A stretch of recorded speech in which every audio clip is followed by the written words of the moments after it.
Bismillahirrahmanirrahim. Assalamualaikum warahmatullahi wabarakatuh. Shalom, Om Swastiastu, Taci Namo Buddhaya, salam sejahtera dan salam kebajikan. Perkenalkan, nama saya Zaza Aulia Syafira dengan NIM 192400089 dari Prodi Ekonomi Syariah. Dan pada kesempatan kita kali ini, saya akan mereview yang ditayangkan oleh CNBC Indonesia terkait adu kinclong perbankan di Indonesia di tengah pandemi COVID-19. Nah, pertama-tama yang harus kita ketahui terlebih dahulu adalah posisi sektor perbankan di tengah pandemi COVID-19. Nah, tentunya sangatlah krusial bagi perbankan di era-era pandemi seperti ini. Mengapa? Karena perbankan memiliki peran besar dalam perekonomian Indonesia. Nah, karena perbankan merupakan penggerak seluruh aktivitas ekonomi di Indonesia. Nah, hal ini sejalan dengan yang disampaikan oleh Direktur Research Center of Reform on Economics atau CORE Indonesia, yakni Bapak Peter Abdullah, yang menjelaskan bahwa penggerak utama ekonomi ada 3 komponen utama, di mana ada konsumsi, investasi, dan ekspor impor. Dan ketiga komponen utama ini memiliki sumbangsi 80% terhadap perekonomian nasional di Indonesia. Nah, perbankan memiliki peran yang besar dalam ketiga hal tersebut. Jadi perbankan merupakan penggerak dari ketiga komponen utama perekonomian nasional yang ada. Dan apa sih peran perbankan secara khusus di tengah pandemi COVID-19? Jadi perbankan, posisi sektor perbankan di tengah pandemi COVID-19 ini sebagai penyalur modal terhadap UMKM yang tertekan ekonominya, agar bisa mengembangkan perekonomiannya kemudian.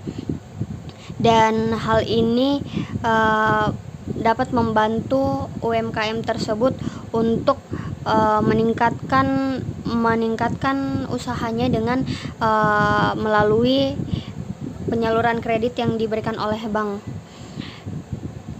Kemudian laporan keuangan.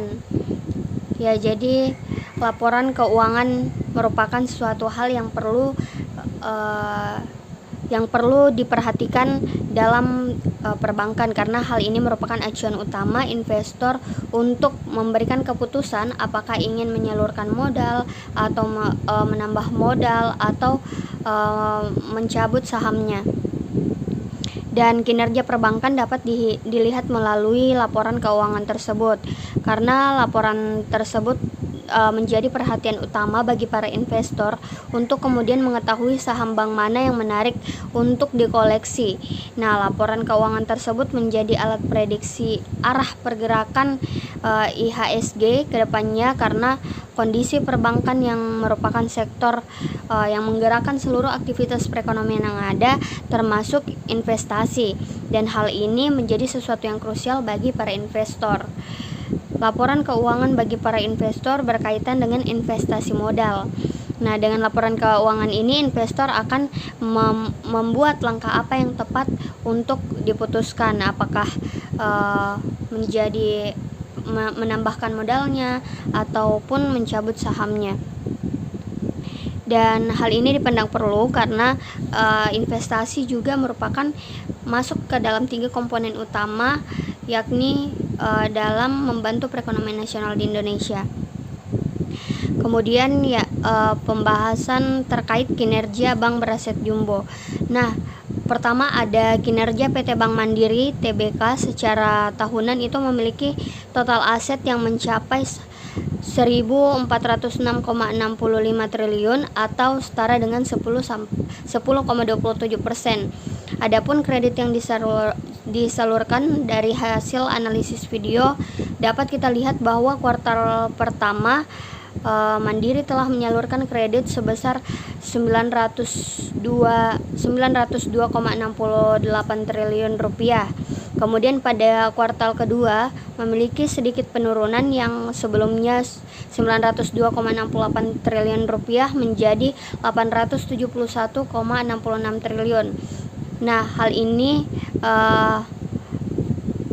mempengaruhi pada kuartal ketiga, di mana kuartal ketiga mengalami sedikit kenaikan karena ada proses perbaikan dari kuartal-kuartal sebelumnya. Nah, kenaikannya bertambah sekitar 2,7 triliun rupiah dan menjadi 873,73 triliun rupiah. Walaupun tetap rendah dibandingkan dengan kuartal pertama tersebut, namun dari kuartal kedua hingga kuartal ketiga telah mengalami peningkatan. Kemudian dari dana pihak ketiga, dana yang dikumpulkan oleh perbankan dari para nasabahnya yakni sebesar 941,34 triliun rupiah di kuartal pertama tahun ini.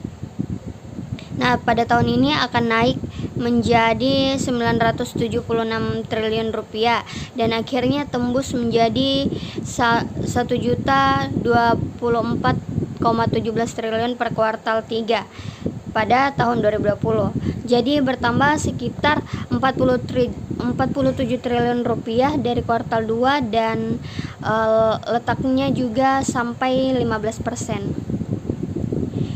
Baik, sebagai penutup, perbankan perlu terus berkomunikasi dalam melakukan langkah-langkah tersebut bersama KSSK Bank Indonesia, dan juga harus memperkuat koordinasi dengan pemerintah dan otoritas jasa keuangan atau OJK untuk memonitor secara cermat dinamika pandemi COVID-19 dan yang ditimbulkan dari waktu ke waktu nantinya. Serta langkah-langkah apa sih yang perlu mereka koordinasikan, yakni kebijakan lanjutan yang perlu ditempuh untuk menjaga stabilitas makroekonomi dan sistem keuangan, serta menopang pertumbuhan ekonomi Indonesia tetap baik dan berdaya. Kemudian dalam menyikapi tekanan ekonomi di era pandemi, pemerintah, pengelolaan perbankan, dan OJK. Jadi sekian dari saya. Wassalamualaikum warahmatullahi wabarakatuh.